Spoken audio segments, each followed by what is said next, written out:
It's one of the world's busiest thoroughfares, Oxford Street, London.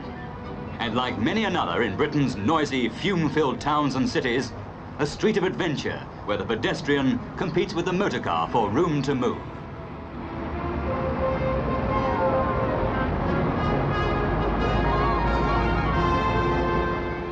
It's jam today and even more jam tomorrow as the traffic builds up.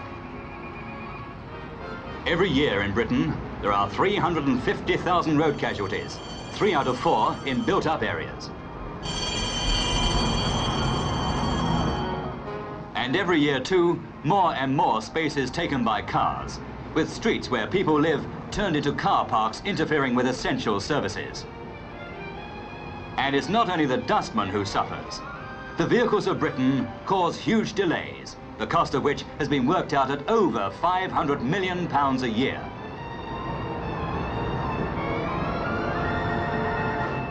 The scrap heaps tell their story of a world made ugly as well as dangerous by the motor car. And finding a way to live with it means nothing less than a revolution in the layout of our cities, an end to street systems as we know them.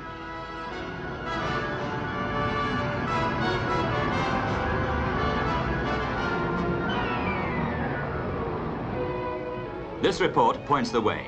It's the result of a 3-year study of the long-term problem of traffic in towns and cities, led by Professor Buchanan, who once called Oxford Street the most uncivilized street in Europe. And here's its vision of the Oxford Street of tomorrow, with traffic and pedestrians on different levels. The main idea, to build cities with districts where traffic won't be allowed at all.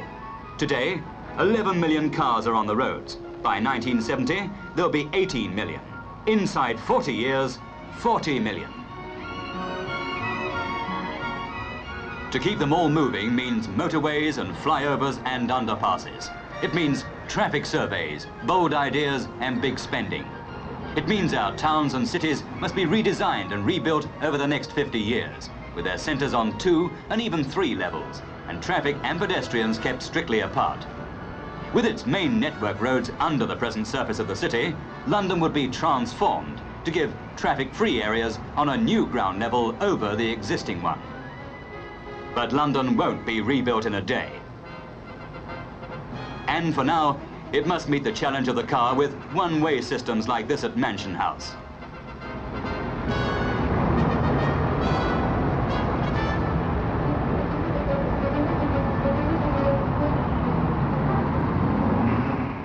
Or this on Albert Bridge.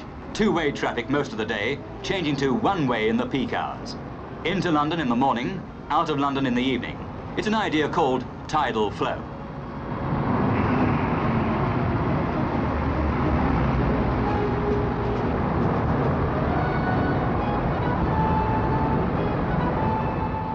Britain hasn't the space to meet her traffic problems with vast intersections on the American scale. Intersections which cover acres of land. But traffic flow projects are underway and others will follow, at a cost of at least £10,000 million over the next half-century.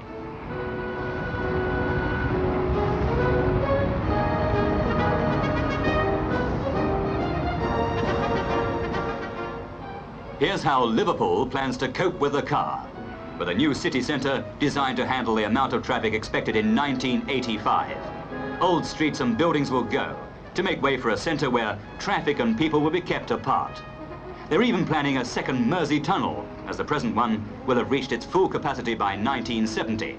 And the new Mersey sound looks like being that of the demolition squads preparing the way for the motor age Liverpool, with flyovers and underpasses and parking space for 30,000 cars. But even then, motorists who like to park all day will be discouraged.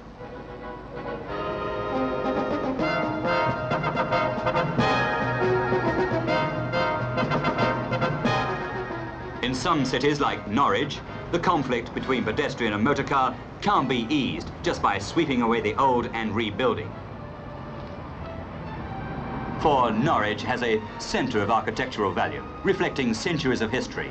Fine old churches, the castle, and buildings that take you back to medieval times. Here are streets that echo the sounds of the 15th century, rather than the revving engines of the mid-20th. Streets built to last. Streets nobody wants to see bulldozed to make room for the Rolls and the Mini. streets made for a population that went about on foot. Here the pedestrian and the car are closer to each other, and there's less room for both. The city's population is rising, and so is the number of cars. On a weekday, between 40 and 50,000 vehicles enter the old city, and many park on its streets.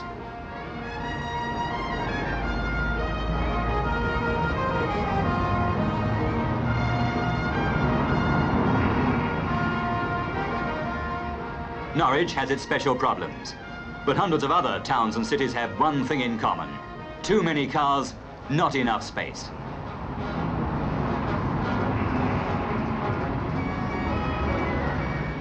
Those sixpenny symbols of strife, the parking meters, are no real answer to traffic congestion.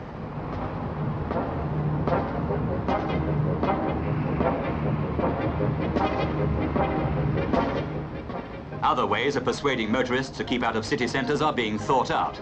There's talk of pricing road space for journeys, and even of allowing motorists to enter some areas only if they have a special licence.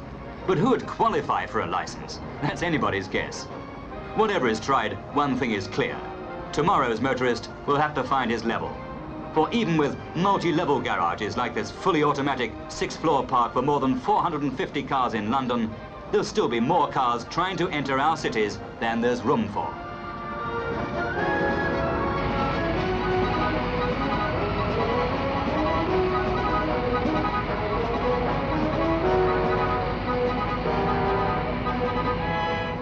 But what about this? A new town expressly designed for the motor car age, on the basis that every family living in it will own a car. A town where traffic is concentrated on motorway-type roads built for free flow and safety. A town of peaceful coexistence between motorist and pedestrian.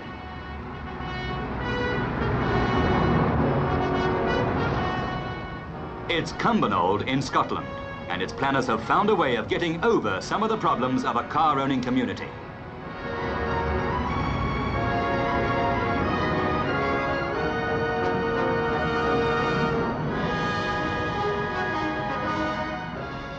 Here's one of the housing areas where no car can enter, and where children can play without risk of being run over.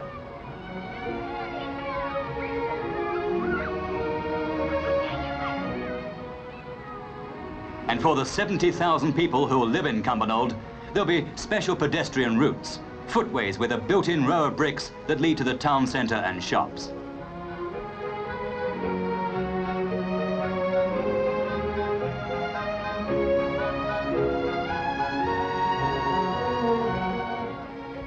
It's what the planners call a second-generation new town, and it's going up to relieve overcrowding in Glasgow.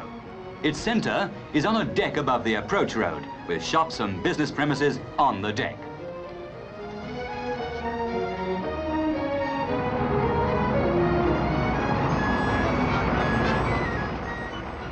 Yet even as Cumbernauld grows and its builders work on the town that's meant to meet the impact of the motor car, it may have been overtaken in the high-speed drive into tomorrow. For some experts are already saying that its basis of one car to one family isn't enough, that many families in the future will own 2 cars. If the motor car is not to become our master, Britain has to face a revolution as drastic in its own way as the Industrial Revolution of nearly 200 years ago. It'll be costly. It'll mean a big upheaval. But unless we're prepared to restrict the number of cars coming onto the roads, there's no other way.